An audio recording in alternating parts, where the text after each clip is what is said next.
This whole thing of living life in reverse is what we're being told. I remember Stretton Smith said it really beautifully. He said it's not setting things right. It's seeing things rightly.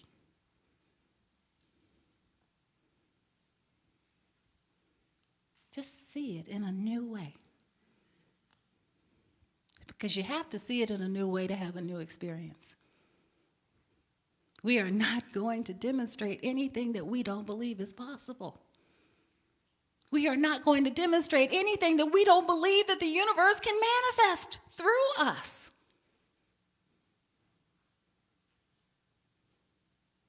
So it's time to open up and listen. It's time to receive. As Jesus would say, those with ears, let them hear.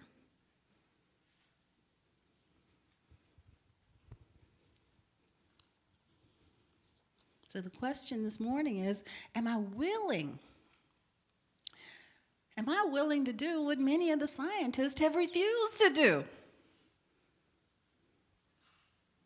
Am I willing to take this information and use it, even if it means I got to start all over again?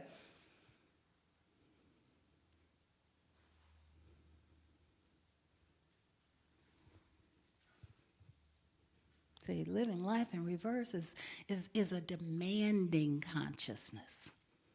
Demanding consciousness. I'm not talking of, many times we think we're demanding our good. No, most of us live in a wait and see consciousness. Well, I'll just wait and see what's going to happen. That is not making a demand on the universe, is it? See? Where we are actually demanding whatever it is that we are ready to see in our world now. Mary Baker Eddy and Emma Curtis Hopkins, two amazing consciousness. Amazing, because both of them had a demanding consciousness. Both of them would stand flat-footed and say, I demand to see the good now. Wouldn't they? And when you read the words, you almost feel like you got to stand up with them in that moment, don't you? Because you can feel that power coming through those words. I demand to see the good now. I was reading a book about Mary Baker Eddy. I did a class on. And one of the things that stood out for me that was so powerful, there was the guy that came to her for treatment. And he had an accident with his eye. And he had lost one of his eyes. So Mary Baker Eddy did a treatment for him to have a new eye. And I'm sitting there going, no, hold it, girl.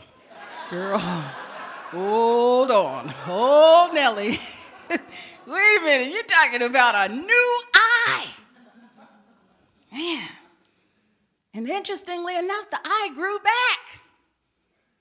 But it was smaller than the other eye. Now, if I had just done treatment for an eye and saw any kind of eyes showing up, I would have been really, really happy. But not Mary. Mary stood flat-footed and she said, no, I demand to see an eye that is just like the other one. And isn't that what happened? See, now this is somebody who had a clue about what's available to us. This is somebody who read the promises that are in the Bible and believed them. She wasn't reading those promises and saying, well, what they probably meant was. No, and that's what we tend to do, isn't it? No, she took those promises and she believed them. She read Revelations where it said, behold, I make all things new, and she demanded a new eye.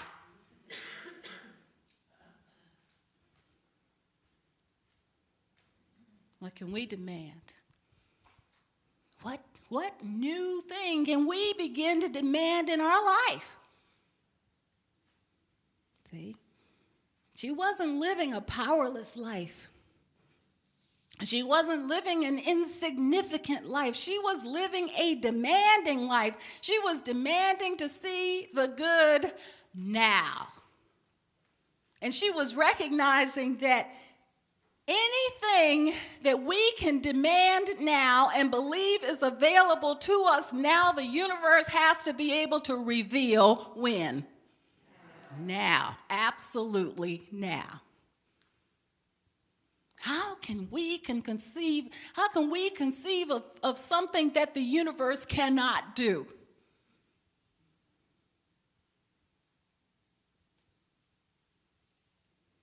All the promises of the Bible tell us that unlimited good is available to us, and then we turn around and limit our belief in it in terms of what we believe is possible.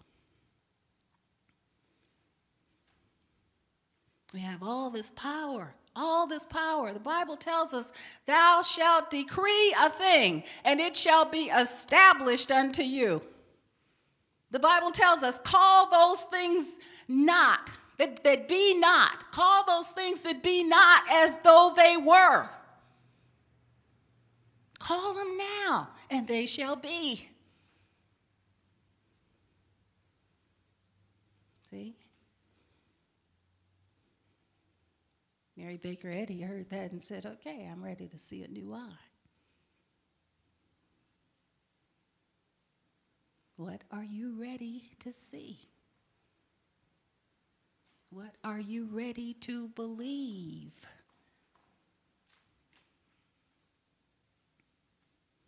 Joe Dispenza said, we ask so little of that which is capable of giving so much. What are you open to?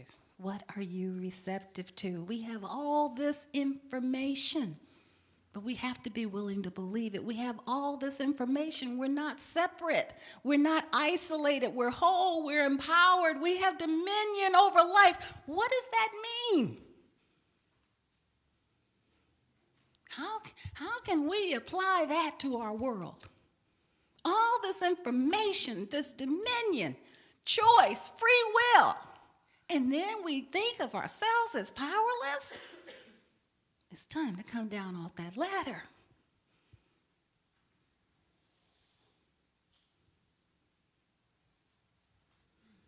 Life in reverse is living from inspiration, is living from intuition, from insight of what can be, rather than continuing to react to what has happened. Can you hear the difference? We shift. This, a lot of the things I talk about are subtle shifts. This is not subtle. This is shifting into a space where we begin to see a world without obstructions, where we begin to see a world that doesn't look like a combat zone. We begin to see a world that looks like ease and freedom.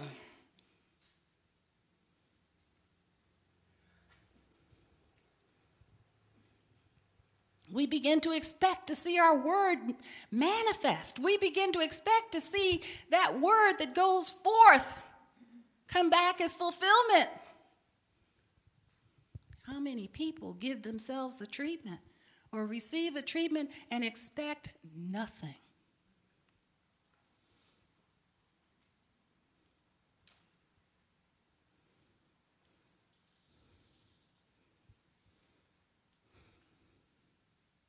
So this morning, I guess what I'd like to leave you with this morning is the idea of being willing to embrace something new, to embrace the information that maybe you've read, like I read, over and over and over again, but begin to hear it, to hear what it's telling us.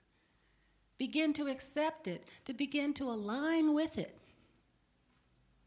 Maybe it's time right now to come down off that ladder and turn around. Go the other way. Starting from square one. Because the one thing that I can tell you about starting from square one is that starting from square one and going in the direction that you want to go in is a far cry better than standing on the top of a ladder against a wall where you don't want to be. So let something new come through. Let it come through you. Have the courage to come down, turn around. Take the first step. Spirit will meet you right where you are in that moment and accompany you through this new life experience, making all things new. Let it be your way. Thank you for being here this morning, and so it is.